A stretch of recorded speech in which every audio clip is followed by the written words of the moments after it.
खबर लांची से है, जहां 200 टन बारूद का अवैध इस्तेमाल कर मैग्नीज खनन करने वाली गुंजर गोयनका एवं मुनीम शैलेंद्र पटले को तत्काल गिरफ्तार करें। किशोर समृद्धि। जी हां, संयुक्त राष्ट्र क्रांति पार्टी के राष्ट्रीय अध्यक्ष एवं पूर्व विधायक किशोर समृद्धि ने अपने जारी बयान में कहा कि बालाघाट जिला पूर्णतः नक्सल प्रभावित जिला है।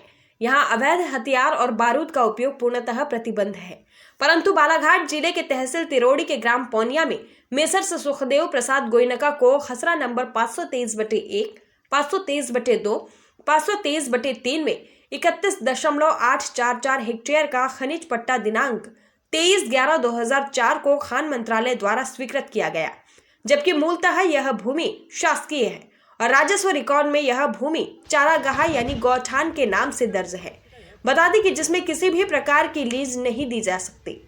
वहीं मेसर्स सुखदेव प्रसाद गोयनका खदान की संचालिका गुंजन गोयनका द्वारा अपने खदान में कार्यरत मुनीम शैलेंद्र पिता दुर्गा प्रसाद पटले के माध्यम से खदान से लगी भूमि, जिसका खसरा नंबर 561/1, 561/2, 561/3 में से 80 डिसमिल भूमि का 2016 से वर्तमान अवधि 2025 तक बारूद के इस्तेमाल से ब्लास्ट कर 500 करोड़ के मैग्नीज की खुदाई कर ली गई। वहीं आपको बता दें कि इस खुदाई में 200 टन बारूद का इस्तेमाल 9 वर्षों में किया गया। यह बारूद कहां से लाया गया और किसकी अनुमति से ब्लास्ट किया गया, यह सीबीआई जांच का विषय है।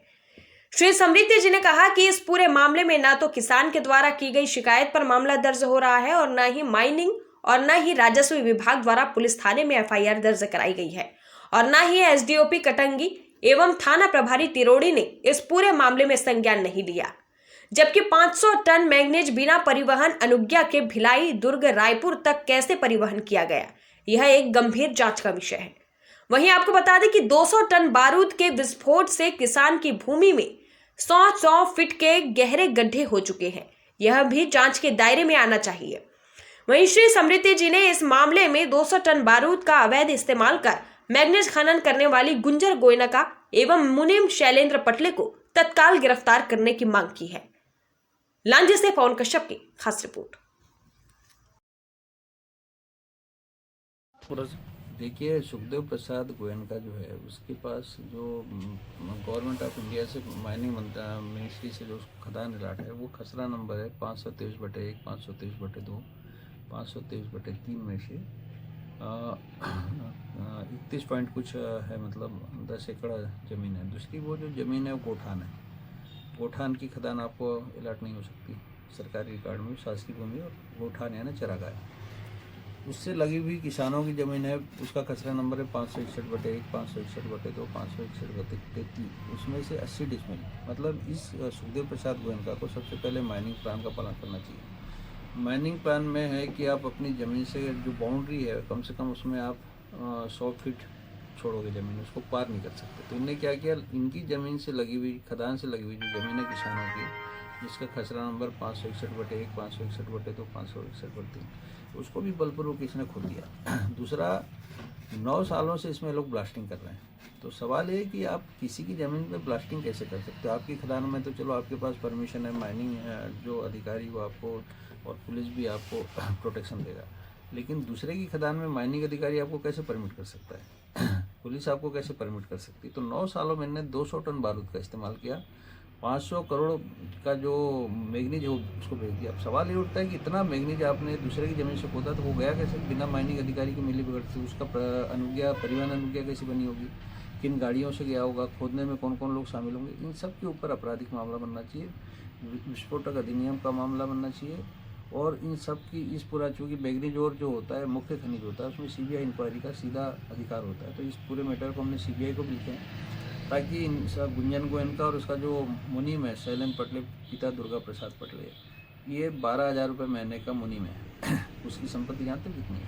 इसी किसान का मैग्नीज खोदने के बाद कम से कम 100 प्लाट का मालिक है, दल डंपर का मालिक है, जेसीबी का मालिक है, और नागपुर और बालाघाट में इसके कम से कम 4-5 सीए है।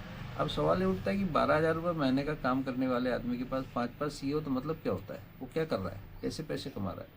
तो ये पूरा मैटर विस्फोटक अधिनियम जुड़ा हुआ। दूसरा, बालाघाट नक्सल प्रभावित जिला है, यहाँ पे आप बारूद का इलीगल इस्तेमाल नहीं कर सकते। किसान की ज़मीन पे आपने कैसे बारूद का इस्तेमाल किया? तो ये गंभीर मैटर है, इसमें गिरफ्तारी होना चाहिए। इसमें टीआई तिरोड़ी, एलडीएम कटंगी, तहसीलदार कटंगी, वहाँ का प्रॉपर पटवारी और भी जितने जो अधिकारी हैं जिले में जो लाइन आर्डर से जुड़े हुए हैं, उनकी पहली जिम्मेदारी बनती है कि सर 9 वर्षों से इतनी बड़ी ब्लास्टिंग होते जा रही है, लेकिन अभी तक के जिले के अधिकारी से लेकर के वहाँ के अधिकारी द्वारा कोई कार्रवाई नहीं करना एक प्रश्न चिन्ह। प्रश्न चिन्ह है कि इन खदानों से सबको मिलता है मैना, पुलिस से लेकर सारे अधिकारी पैसा खाते हैं। अब सोचो उसका अलॉटमेंट आर्डर ही के उस पर जो माइनिंग के अधिकारियों ने चरागाह की जो भूमि है उसको राजस्व बता के, शासकीय बता के उसको पीएल अलॉट करने में, एमएल अलॉट करने में बड़ी भूमिका अदा की। तो जो सरकारी भूमि से का नक्शा ही गलत दे सकते हैं तो कितना गलत काम करते होंगे। तो उस पूरे इलाके में बल्कि पूरे ज़िले की स्थिति है कि जितने भी मैग्नीज की जो खदानें हैं, रमरमा से लेकर कटिंगझरी से लेकर मीरकपुर तक, ये सर्वाधिक चारागाह की भूमि है और इनका अलॉटमेंट ही गलत है। दूसरा जो गोयनका है वो माइनिंग एक्ट का पालन नहीं कर रहा है, माइनिंग प्लान का पालन नहीं कर रहा है, इन्वायरमेंट का पालन नहीं कर रहा है। तो ये प्रशासन क्या कर रहा है? कभी किसी ने जाके देखा उन खदानों कि क्या हो रहा है, कैसे हो रहा है, इतनी बड़ी खदानें कैसे चल रही है? किसानों के भी द्वारा अपने हक और अधिकार के लिए लड़ाई लड़ते लड़ते आखिरी में भूख हड़ताल में बैठना पड़ा उनको, और एक किसान की जिसमें मृत्यु हो गई न्याय मांगते मांगते। तो इनको न्याय क्यों नहीं मिला अभी तक? देखिए, जो सरकार है ये सरकार कॉन्स्टिट्यूशन के कारण नहीं चल रही है, ये प्रशासन कॉन्स्टिट्यूशन के लिए नहीं कर रहा है, ये पैसों के लिए काम कर रहा है। तो जब कोई सिस्टम पूरा बिक जाएगा तो फिर कैसे काम होगा? इस पूरे मामले में अनशन पे बैठा हुआ जो किसान है उससे बात करने की जगह पूरा प्रशासन उनका अनशन तोड़वाने और उनको डराने धमकाने के लिए जाता था। कितनी गंभीर बात है।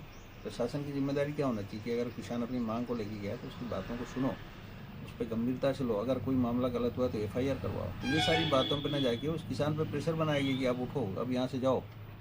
तो ये कौन सा तरीका है? ये कौन सा सरकार चलाने का तरीका है? तो उन किसानों को न्याय कब मिलेगा सर? उनके जमीन जो है इस पूरे मैटर को लेके अभी एक पीआईएल फाइल कर रहे हैं कि इतना बारूद का इस्तेमाल कैसे हुआ और किसान की जमीन कैसे खोदी गई, सबकी गिरफ्तारी करवाएंगे, सबको जेल भिजवाएंगे। अगर जांच में दोषी पाए जाते हैं तो इन पर सीबीआई इंक्वायरी होगी। सीबीआई का मतलब ये है कि अपराध कायम होगा, गिरफ्तारियाँ होंगी, जेल जाएंगे, संपत्ति जब्त होगी, गाड़ियाँ जब्त होगी। कई लोग जो इस मामले में शामिल है सबको जेल भेजा जाएगा। ठीक है।